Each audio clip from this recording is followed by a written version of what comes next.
최악의 참사가 벌어졌습니다. 1988년 하와이 힐로 국제공항. 승객 90명을 태운 알로하 항공 243편이 1시간 거리의 호놀룰루 공항으로 가기 위해 출발한다. 이 짧은 비행이 위험하다고 생각하는 사람은 단 한 명도 없었는데, 그런데 잠시 뒤 비행기가 고도 7,300m에 도달한 순간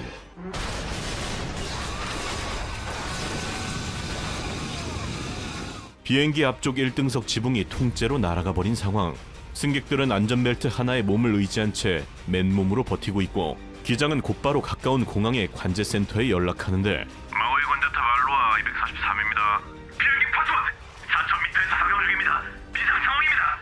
착륙 허가합니다. 다행히 긴급 착륙 허가가 나기는 했으나, 여기서 더 큰 문제는 착륙을 위해 급격히 하강을 하자니 날아간 비행기 뚜껑의 반대쪽 바닥이 버틸 수 있을지를 장담할 수 없었기 때문. 그나마 뚜껑이 날아갔기에 비행기가 간신히 버티고 있는 것이지, 만약 바닥이 뜯겨져 나간다면 비행기 자체가 두동강나서 탑승객 전원이 사망할 수도 있는 상황. 그러나 착륙하지 않고 이대로 있는 것 역시 연료 및 산소 부족에 언제 비행기가 부서질지 알 수 없기 때문에 결국 기장은 착륙을 강행하기로 결정. 그렇게 만반의 준비를 마치고 착륙을 시작하려는 그때 갑자기 랜딩 기어에 문제가 발생한다. 랜딩 기어는 비행기를 착륙할 수 있게 해주는 비행기 아래에 달린 바퀴로, 만약 이 랜딩 기어가 작동하지 않는다면 착륙 시 여객기가 그대로 땅에 부딪히는 최악의 상황이 발생할 수도 있다는 것. 그러던 그때 The landing gear. I can see the landing gear. It's down. Get in the radio and let them know they have a nose gear. It's down. Paradise 243, we have visual contact. Your landing gear appears down. Pete, your nose gear is down. 243, we copy. 천만다행으로 계기판이 잠깐 고장났던 것으로 다행히 랜딩 기어는 정상적으로 내려와 있었던 것. 그렇게 생사의 갈림길에서 알로하 243편은 결국 무사히 공항 활주로에 착륙하게 된다. 수많은 사상자가 예상되는 처참한 비행기의 상태. 사상자 확인 결과는 승객 전원 생존. 이 말도 안 되는 상황에서 안전벨트는 승객 모두를 살려냈고, 사고의 유일한 사망자는 37년간 비행기에서 일한 베테랑 승무원 클라라벨 랜싱으로 확인된다. 이후 여러 번의 수색 작업에도 불구 비행기 뚜껑과 함께 날아가 버린 그녀는 끝내 찾지 못하였다고. 조사 결과 이 정신 나간 사고의 결정적 원인은 바로 금속의 피로도 때문인 것으로 밝혀졌는데, 이 비행기는 19년 동안 하와이 상공을 35,000시간 넘게 비행하며 무려 89,000회 이상을 이착륙하며 이미 한계치를 넘어섰고, 결국 기체에 미세한 균열이 생기기 시작하며 이렇게 비행 중 뚜껑이 날아가 버린 것이라고.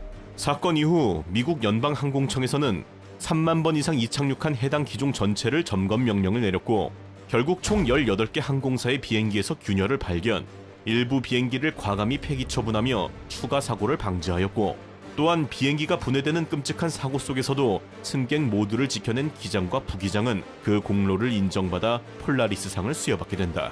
그런데 몇 년 뒤 평범한 여객기에 접근하는 전투기 2대. 응답하라. 당장 응답하라. 몇 차례 경고에도 아무 반응이 없자 결국 가까이 접근하여 안을 살펴보는데, 충격적이게도 승객 전원이 고개를 떨구고 있다. 비상. 비행기 안에 승객과 조종사 모두 죽은 것처럼 보인다. 비행기가 혼자 날고 있는 듯하다. 2005년 8월 14일 키프로스에서 출발해 그리스로 향하는 헬리오스 522기. 121명의 승객들을 태운 베테랑 기장은 순조롭게 비행을 해나가고 있었는데, 그런데 잠시 후 갑자기 승객들의 고개가 한두 명씩 앞으로 숙여지더니 곧 100명이 넘는 승객 전원이 순식간에 정신을 잃게 된다. 객실의 상황을 확인하러 일어나던 기장 역시 쓰러지며, 그렇게 기장과 승무원, 승객들 모두가 정신을 잃은 채 비행기는 혼자 날아가기 시작하는데, 한편 아테네 관제센터에서도 이내 이상함을 감지한다. 이륙 10분 뒤 나눈 승무원과의 교신을 마지막으로 무려 19번의 관제탑의 무전 시도에도 불구 단 한 차례도 연결이 되지 않았기 때문, 결국 도착 시간이 넘어서까지 연락이 되지 않자 테러를 의심한 그리스 공군은 F-16 전투기 2대를 보내게 된다. 그렇게 전투기가 비행기에 접근해 확인한 결과 산소 호흡기가 내려와 있고 승객들은 모두 의식을 잃은 채 쓰러져 있다. 마치 유영선 같다. 다행히 자동 조정 장치 덕분에 추락하지는 않고 있었지만, 이미 1시간이 넘는 시간 동안 계속해서 하늘을 빙글빙글 돌고 있는 아찔한 상황. 이대로라면 곧 연료 부족으로 추락할 것이 명백해 보였다. 그런데 그 순간 산소 마스크를 쓴 남자가 조종자를 잡았다. 비상. 남자가 비행기를 하강시키려 한다. 모두가 쓰러져 있는 가운데 홀로 움직이는 남자의 모습이 포착됐는데 긴급 확인 결과 밝혀진 그의 정체는 바로 25세의 승무원 안드레아스 프로드로무. 그렇게 그가 조종대를 잡고 얼마 뒤 헬리오스 522기는 결국 굉음과 함께 추락. 안드레아스를 비롯한 조종사와 승객까지 총 121명 전원이 사망하게 된다. 갑작스럽게 발생한 초대형 참사. 결국 안드레아스의 범죄를 염두에 두고 조사가 진행되는데 안드레아스가 원래 해당 비행 스케줄이 아니었음에도 불구하고 굳이 근무를 바꿔가며 해당 비행기에 탑승한 점과 모두가 의식을 잃은 상황에서도 혼자 살아있었던 점, 게다가 그가 조종대를 잡은 직후 곧 비행기가 추락했다는 점을 보면 누가 봐도 그의 계획 범죄임이 틀림없어 보였는데, 그러나 얼마 후 뜻밖의 충격적인 사실이 밝혀지게 되었으니 바로 이 사고의 원인이 범죄가 아닌 정비 결함에 있다는 것. 해당 헬리오스 522기를 직전에 조종한 조종사가 비행기에서 소음이 난다며 정비를 요청하였고, 이에 정비사는 정비를 진행, 정비 과정에서 비행기 객실 내의 압력을 조절하는 여압장치의 설정을 자동에서 수동으로 바꾸게 된다. 정비를 마친 정비사는 실수로 여압장치를 다시 자동으로 맞춰놓지 않고 마무리를 하였고, 기장 메르텐과 부기장 하랄람부스마저 이 사실을 알아차리지 못한 채 출발하게 된 것. 결국 비행기가 고도 3,600m에 이르자 갑자기 경고음이 울리기 시작했고, 경고음의 원인을 찾지 못한 조종사들은 다급히 지상의 본부에 무전하여 상황을 설명하는데, 그러나 그동안에도 여압장치가 고장난 비행기의 고도는 계속 높아지고 있었고, 결국 고도 8,000m에 달하게 되자 승객들은 정신을 잃기 시작한다. 그리고 마침내 지상의 본부에서 혹시 여압장치를 확인해 봤냐고 말을 건네왔으나 조종사들마저 결국 정신을 잃고 만다. 그렇다면 승무원 안드레아스는 어떻게 혼자만 멀쩡했던 걸까? 사실 안드레아스가 이 헬리오스 522기에 탑승한 이유는 바로 당시 승무원인 여자친구와 함께 여름 휴가를 즐기기 위해서였던 것으로, 특수부대 출신이자 스쿠버 다이빙 경력자인 그는 기내에 산소가 부족해지자 직감적으로 상황의 심각성을 감지, 모두가 쓰러진 상황에서 홀로 비상용 산소 탱크 4개를 찾아내 가까스로 의식을 유지한 것이었는데, 게다가 비행기 조종사가 꿈이었던 그는 상업용 비행기 조종사 자격증까지 가지고 있었고, 최악의 상황을 막기 위해 직접 조종실에 들어간 것이었다. 그러나 상업용 비행기와 대형 여객기는 엄연히 다른 기체. 그가 혼자 대형 여객기를 제어하는 데는 한계가 있었고, 그렇게 홀로 비행기를 살리기 위해 고군분투하는 사이 결국 연료가 떨어졌고 비행기는 그대로 추락하게 된다. 그러나 안드레아스는 마지막까지 비행기의 방향을 사람이 없는 지역으로 기울이려고 노력했고, 그의 마지막 노력으로 지상의 사망자는 단 한 명도 발생하지 않게 된다. 이후 항공안전위원회는 사고의 1차 원인으로 정비사의 실수, 2차 원인으로 출발 전 체크리스트를 제대로 확인하지 않은 조종사들의 실수로 확인하였고, 결국 이 사고로 인해 헬리오스 항공은 문을 닫게 된다. 얼마 뒤 한국에서도 2011년과 2015년 제주항공이 여압장치를 제대로 확인하지 않아 비슷한 사고가 발생할 뻔했다는 사실이 알려지며 엄청난 비난을 받기도 하였었는데, 그러나 결국 Mayday. 제주 2216, first strike, going around. 갑자기 긴급 신호를 외치는 조종사, 그리고 갑자기 오른쪽 엔진에서 쾅!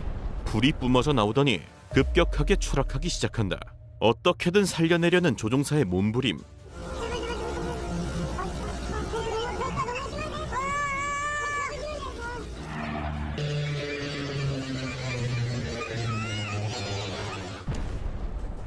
그리고 충돌 직전 장면을 다시 보면 조종실에서 마지막까지 고군분투하는 조종사의 모습이 보이는데, 확대해보면 충돌하는 순간까지 팔을 뻗어 무언가를 꽉 쥐고 있다. 이것은 감속을 위한 컨트롤로 부딪히기 직전까지 컨트롤을 붙잡고 속도를 줄이려고 전력을 다했던 것인데, 그리고 이 비행기에 타고 있던 승객들의 메시지, 마지막 유언에 대한 이야기부터 사랑한다는 인사까지 담겨 있었고, 이것을 끝으로 결국 영원히 돌아오지 못하게 된다. 181명 중 179명이 사망한 사망률 99%의 대재앙. 이렇듯 항공기 사고는 한 번 발생하면 우리에게 너무나 큰 슬픔을 주는 경우가 많은데, 그렇다면 한국을 넘어 전 세계 역사상 최악의 사고는 어떨까? 처참하게 부딪히는 2대의 비행기. 이는 바로 인류 역사상 최악의 항공사고 1위로 꼽히는 테네리페 공항 참사다. 1977년 3월 27일 카나리아 제도 테네리페 로스 로데오스 공항에서 KLM 보잉 747과 해남 보잉 747이라는 초대형 여객기 2대가 충돌한 사고로 사망자 수만 무려 583명이라는 전 세계 최다 항공사고 사망자를 낸 최악의 재난인데, 짙은 안개 속 조종사와 관제사 간의 의사소통 오류와 KLM 기장의 성급한 이륙 시도로 인해 발생한 재앙이라고. 거대한 재난 속에서 한없이 작아지는 우리 인간들. 그렇다면 이 상황 속에서 우리가 할 수 있는 것은 정말 아무것도 없는 것일까? 그렇지 않다. 아무리 짙은 어둠 속에도 빛은 존재하는 법. 이 처참한 재난 속에도 우리의 목숨을 구할 희망의 생존법들은 존재하였으니, 비행기 사고 생존법은 상황에 따라 크게 3가지로 나눠볼 수 있는데, 먼저 모든 상황에서 발생할 수 있는 것이 바로 기내 감압. 이는 기내 압력이 갑작스럽게 떨어지는 상황으로 우리가 영화에서 많이 본 것처럼 이렇게 산소 마스크가 좌석 위 선반에서 자동으로 내려온다. 문제는 이 산소 마스크를 단 20초 이내에 쓰지 않으면 생명이 위험할 수도 있다는 건데, 감압 현상이 발생하면 산소 공급이 원활하게 이루어지지 않기 때문에 바로 무산소증이 발생할 수 있다는 것. 즉, 어리둥절 상황 판단하다가 순식간에 15초, 20초가 경과, 그대로 의식을 잃고 산소 부족으로 사망한다는 것이다.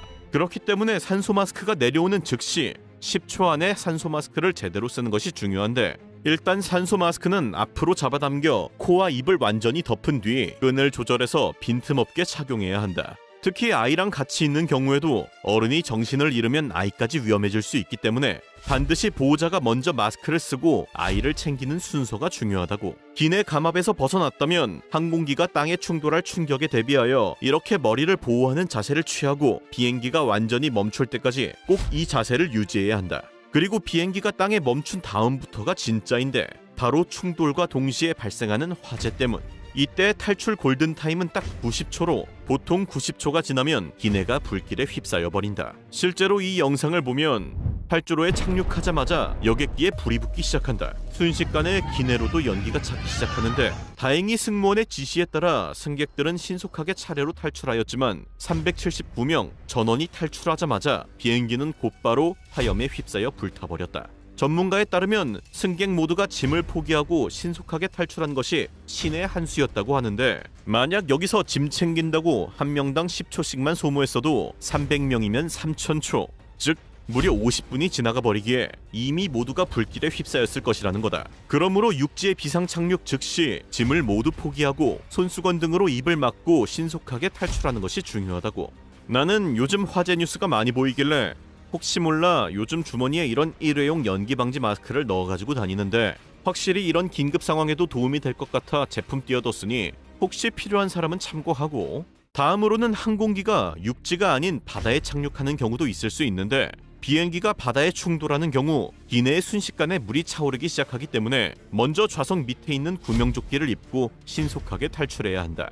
이때 자리에서 구명조끼를 먼저 부풀려 버리면 이동 자체가 어려워지므로 반드시 입수 직전 비상구에서 부풀려야 한다고. 그리고 바다로 들어간 뒤에는 비행기와 함께 물속으로 빨려 들어가지 않도록 빠르게 비행기에서 떨어지는 게 핵심 포인트다. 그리고 마지막으로 확률은 극히 드물지만 하늘 한복판에서 떨어지는 경우가 있을 수 있는데, 이 사진 역시 실제로 비행기에서 떨어지는 사람이 우연히 사진에 찍힌 것으로 정말 드물지만 실제로 발생할 수 있는 상황이라는 거다. 하늘에서 떨어질 경우 어차피 가만히 있으면 죽음 확정이기 때문에 최후의 기적을 위한 몸부림이라도 쳐보는 게 맞는데, 실제로 수천 미터 하늘 한가운데서 항공기가 폭발하여 추락한 승무원이 나뭇가지와 눈 쪽으로 떨어져 살아남은 경우도 있는데, 보통 높은 곳에서 추락하게 되면 본능적으로 물 쪽이 안전하다고 생각할 수 있지만 이는 명백한 오판으로, 어차피 이 높이에서 물에 떨어지면 그냥 땅에 떨어지는 것이나 다름이 없기에 숲이나 눈처럼 최대한 쿠션 역할을 해줄 수 있는 것이 많은 쪽으로 떨어져야 생존 확률을 0.01%라도 높일 수 있다고 한다. 자, 마지막으로 최종 정리하자면, 먼저 공통적으로 발생하는 감압 현상의 경우 산소 마스크가 나오는데, 이것을 반드시 20초 내에 빠르게 써야 산소 부족으로 사망하지 않는다는 것. 그리고 아이가 아닌 어른이 먼저 써야 아이를 챙길 수 있다는 것. 그리고 비행기가 땅에 충돌할 경우 화재가 발생하게 되므로 짐은 포기하고 손수건으로 입을 가린 뒤 90초 내에 탈출해야 한다는 것을 반드시 기억하고, 다음으로 비행기가 바다에 착륙하는 경우 먼저 구명조끼를 입고 비상구 앞에서 구명조끼를 부풀린 뒤 탈출하고, 탈출한 뒤에는 비행기와 함께 빨려 들어가지 않도록 헤엄쳐서 비행기와 거리를 두어야 한다는 것. 그리고 마지막으로 하늘에서 떨어질 경우 눈이나 숲 등 쿠션 역할을 할 수 있는 곳으로 떨어져야 생존 확률을 조금이라도 높일 수 있다. 확률은 낮지만 한 번 발생하면 치명적이라는 항공기 사고. 사실 일반적인 항공기 사고의 사망률은 약 95%, 치명적인 사고는 약 50% 정도로 우리가 생각하는 것만큼 반드시 죽는 것은 아니다.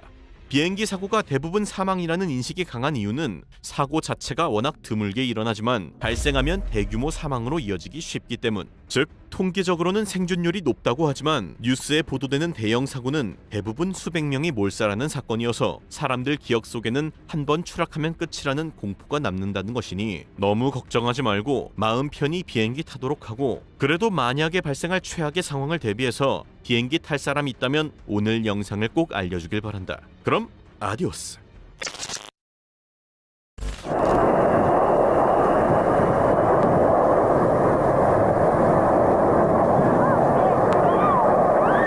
Ya empezando a llegar los primeros reactores F-86 Sabre, North American ya de caza bombardeo.